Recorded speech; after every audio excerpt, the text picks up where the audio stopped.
All right, I'm back. I I was gone so long, my device ran out of power. I had the screen on so that I could just start the video back up every time I came. So I ran out of power and my device shut off. So I'm uploading the first 6 holes, and I'll just do this in 3 videos. So I'll do holes 1 through 6 and holes 7 through 12, and then 13 through 18. All right, so where the heck were we at? I played the holes randomly, starting off around hole number 7. What is hole number 7? Okay, these last three, we really, really, really want to end these last three at 2-2-2. We have a serious opportunity for hole in one. We have a serious opportunity for an eagle, and we absolutely need to get the eagle on hole number 9. And hole number 9 is difficult, but it is very eagleable. If you're playing hole number 9 and you've got the word "Albie" anywhere in your vocabulary, you need to get rid of that. Hole number 9 is all about getting an eagle. There are very few holes in the game of Golf Clash where par fives where you don't have at least a shot at Albie. And hole number 9 is one of those holes that you don't have a shot at Albie. I mean, there's a few of them in the game that I can think of off the top of my head, and I don't know where the other ones are, but when you get to them, you're like, okay, just getting an eagle here is the goal. They're birdie holes with an eagle opportunity. Okay? Very few people this week are going to get an Albie on hole number 9. And if they do, I guarantee you there was no skill in it. It was all luck. Getting the eagle is the goal. So we're on Glen Monarch Estates, and we're on hole number 2. Okay, we're on this par 4. All right, this is the last of the par 4s. We need to get an eagle here.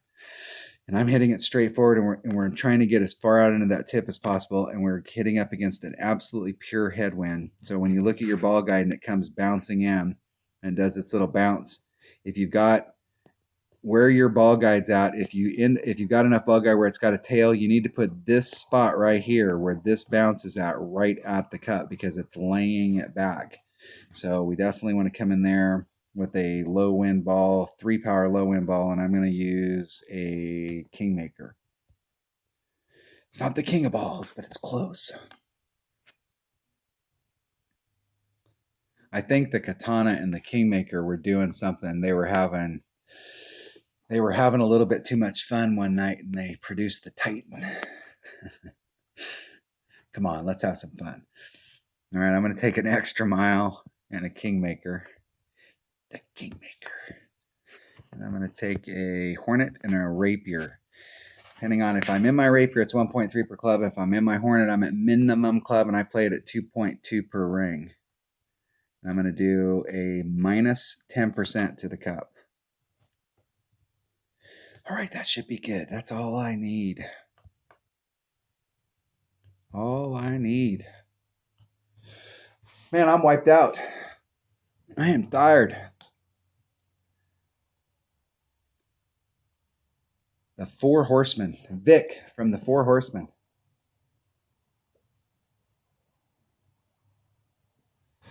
Dun, dun, dun, dun, dun, dun. Okay, I'm doing a plus 10% on the drive. I want to be in the pocket, 2 rings off. Put a little teeny bit more side spin on it just to make sure I go up in there. I'm going to take the wind out. That's 2-2 if I add on 10%. So there's 2-1. So we're just slightly over. Just a smidget, titch, a bit over 1 ring. I'm going to lean to the left. No overpower. Hitting it perfect. Trying not to bleed too far forward. That's the only problem that can happen here, is I bleed too far forward. If you have an extra mile 8, you're going to end up in your minimum short iron. If you brought a 4-power ball out there, you could end up in that same spot probably, but it's doubtful, because it's not about, you can't really go too much further forward. You can pinch it like my opponent was, but that was their wind adjustment.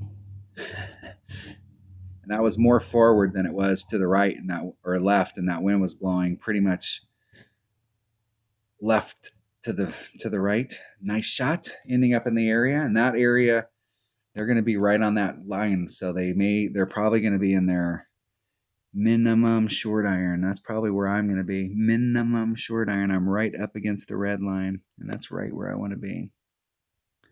Okay. Put max backspin on. I'm going to push that forward until that tail is right at the cup. And I want to be right at it. I'm going to take 10% off the wind, so I'm going to do a 1/8 pull. So, and it's 2.4 per ring, so 1/8. And that is 6 less, so it's 2/3 of a ring. Very mild adjustment. I'm just trying to hit it perfect.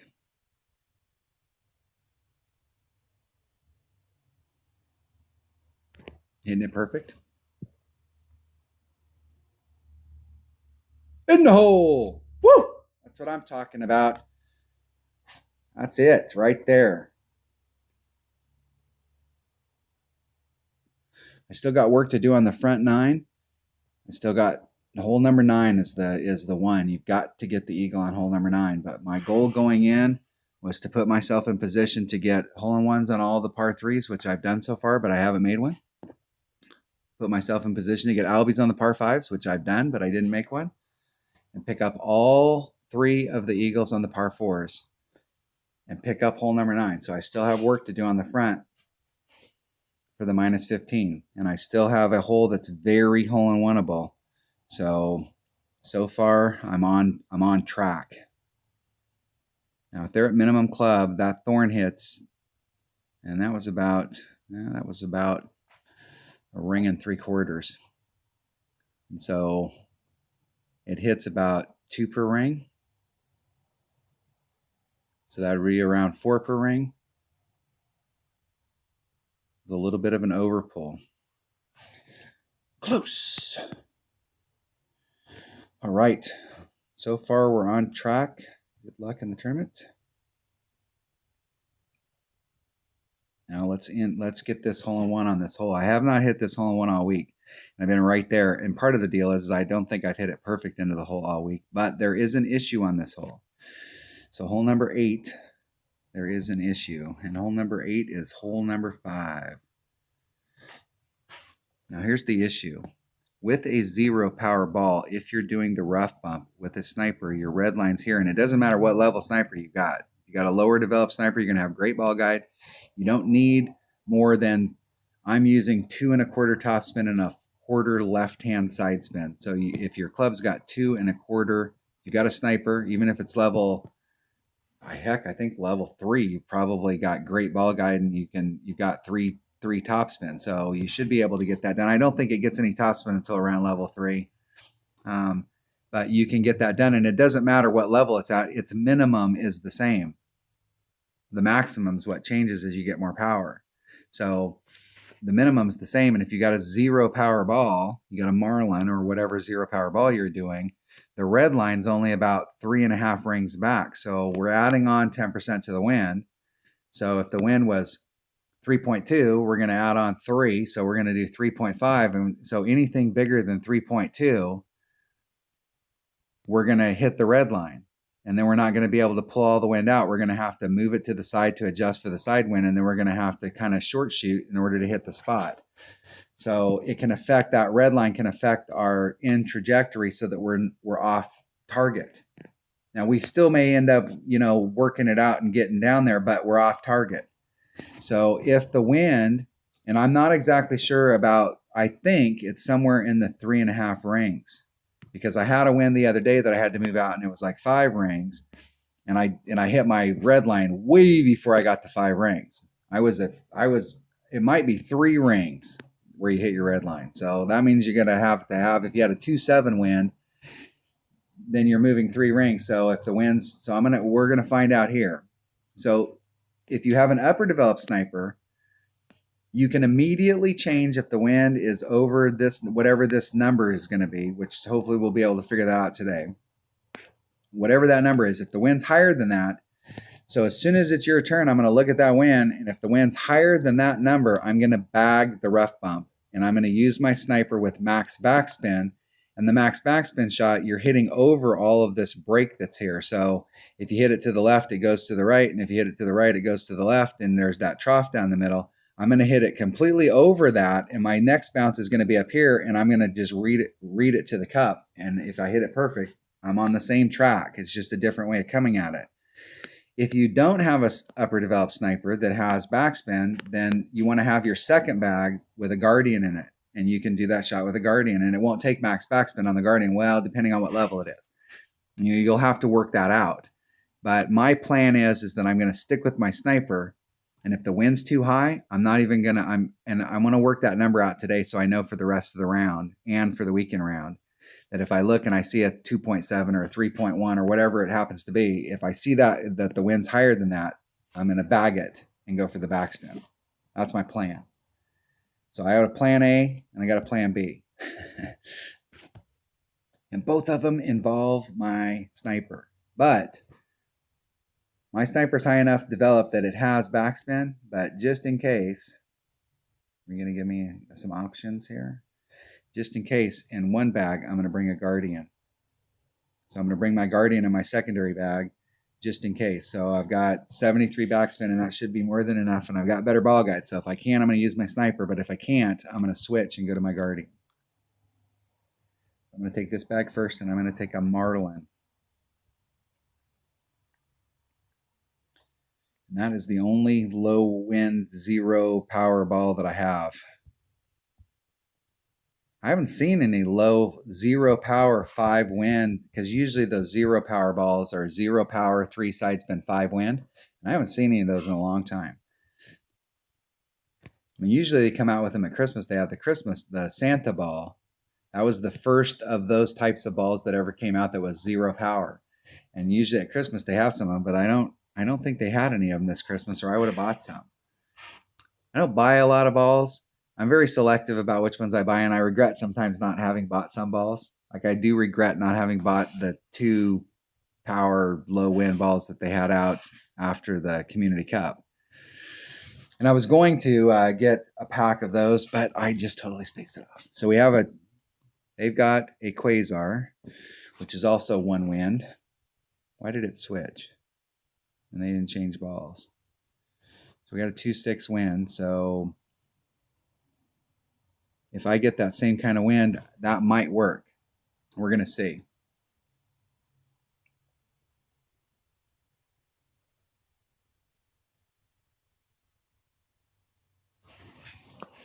Here we go.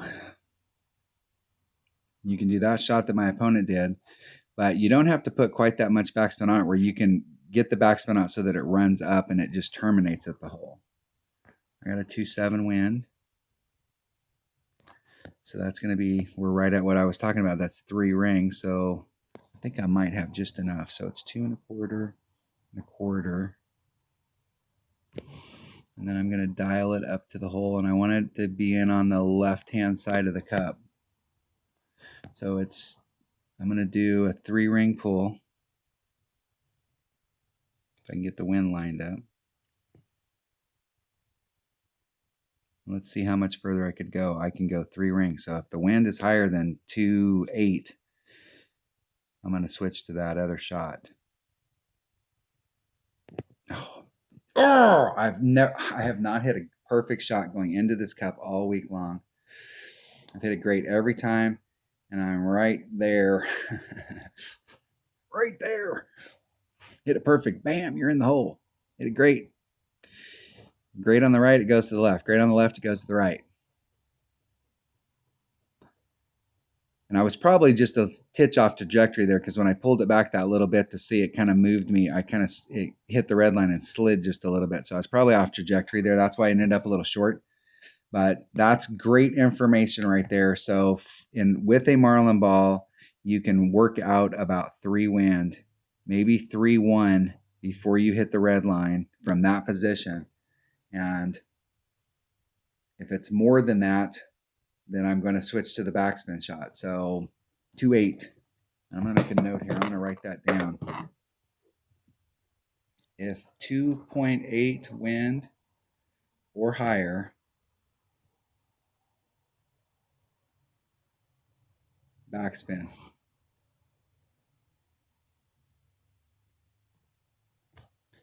I'm going to forfeit.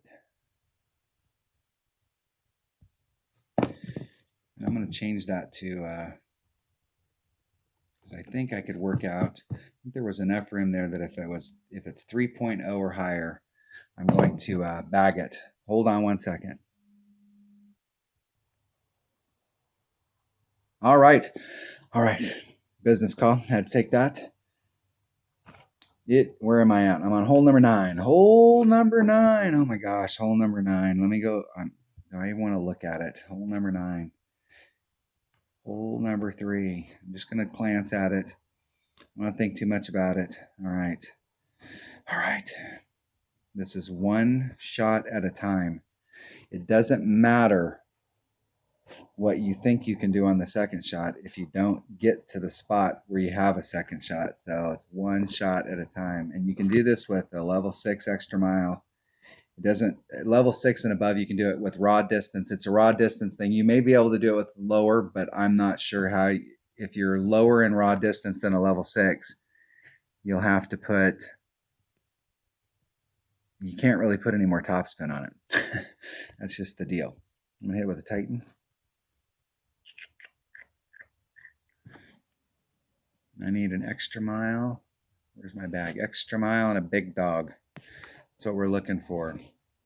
If I end up in trouble, I'm going to hit it forward to the next fairway pad, and I'm going to bag the eagle. And I'm just going to try and put myself in position where I have a long eagle shot, but I'm going to bag the eagle, and I'm going to play for the birdie, but I will give myself a shot for the eagle. But the goal is to give yourself an eagle shot here. And if I can make that second fairway, I can make an eagle. If the wind is in the high 3s, in the 4s, it's going to be about 3.5 topspin. If the wind is in the 2s, it's going to be about 4 and maybe a sliver. So there is a slight adjustment based on what the wind is. Okay, here we go. Wind is 3.7, so we're in that 3 max. We're in that 3.5. I want to hit right there is where I want to hit. So in order to come in at that angle, with it fully extended, I want to be off the sand right there. I'm going to do max side spin, or excuse me, max curl. Try and hit it perfect.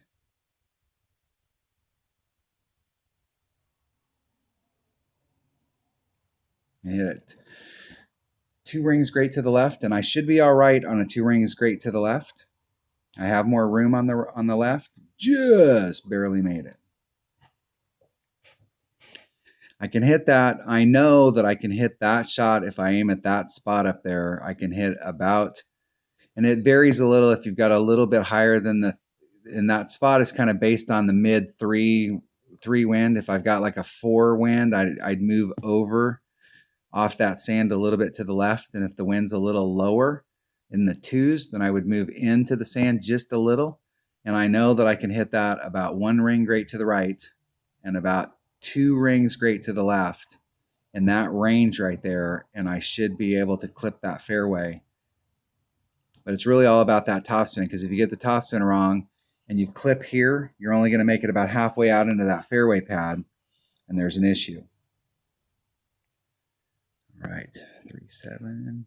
Wind's not really a factor here, so I'm going to I want to be about a half. I'm going to be about a half a ring off from I'm going to be a half a ring to the left of that ball guide, and I'm going to put on about 2.5 topspin. I'm going to take the wind out. It's 3.7. It's 2 at this level, it's 2.1 per ring. So there's about 3.7. I'm going to do a max overpower hook shot.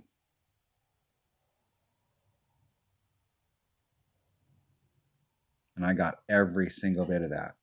Now it's always the fear here that I overcurled and I didn't. That's perfect. and it's all about speed. So I can still take a little teeny bit of topspin off, but it'll roll up that backboard and roll back down and catch a little bit of distance back to the cup. I think I can go probably 2 topspin on that shot if you're out in the front. So the shot changes if you clip this rough and you just bleed out into this area, that shot changes. So the deal that changes is that if you go where I was at, where I was a half a ring off to the left, you're farther back. So you take the risk when you do that max horsepower hook shot that you'll clip the rough in the sand that's on the right. So you have to move it out farther to the left, which means you have to put a little teeny bit more topspin on it.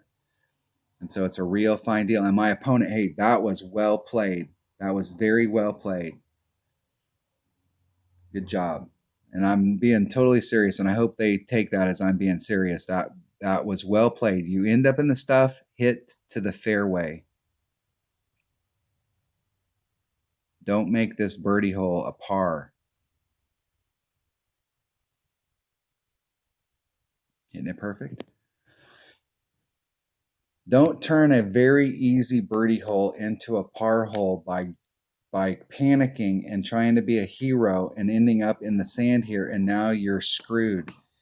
Okay? Or I mean, it's not that you may not be able to get up in there depending on the clubs in your bag, but put yourself in a spot where you can they still have a shot to make eagle here with that sniper.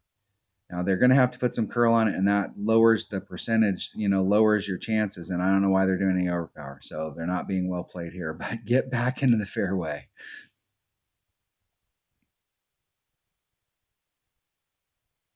Because they didn't need to do that overpower to get up there.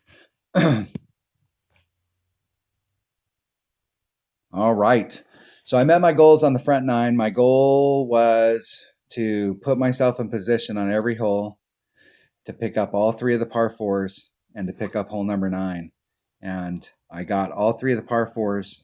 I picked up hole number 9, and I put myself in position on the other holes, and I just didn't make it happen. And some of it was I'm still working on the wind adjustments on the other 2 par 5s. And on the par 3s, I don't think I hit a single one of them perfect. And you can't have good results if you don't hit perfect into the hole. So the front 9 looks exactly, that is, for me, that is what I want to see as my minimum as I go into the weekend round, because I really do believe that a minus 30 is going to put you in position. You may not win with a minus 30, but you may. And there's a lot of brackets that a minus 30 you can win. There's some brackets that you're going to shoot a minus 30 and you may come in 5th. But if you put yourself in the minus 30 range by shooting that round right there, you've definitely set yourself up in position you're in the hunt. I mean, you're in the hunt. Your chances of getting a banner are extremely high. Your chances of getting a win are extremely high, depending on bracket. And so you've put yourself in the hunt, and that is the goal. All right, I'll be back. I got to go make dinner. So I'm going to post these. I was going to post 6, but I'm going to go ahead and post these 3. And then that way I can come back. So if you're watching the 1 through 6 that was on there, you can come back and watch the front 9 so you can kind of see what I did on the front 9 as you go into your round. If you're not a subscriber to the channel, please hit subscribe if you like the content. And we're continuing to work. The opening round is where we're trying to put the stuff together, but we're still working on wind adjustments. So focusing on trying to hit perfect in so that we can dial those wind adjustments in on those par 5s is going to be my goal on the back 9. All right, I will catch you here in just a little bit. Thanks for watching.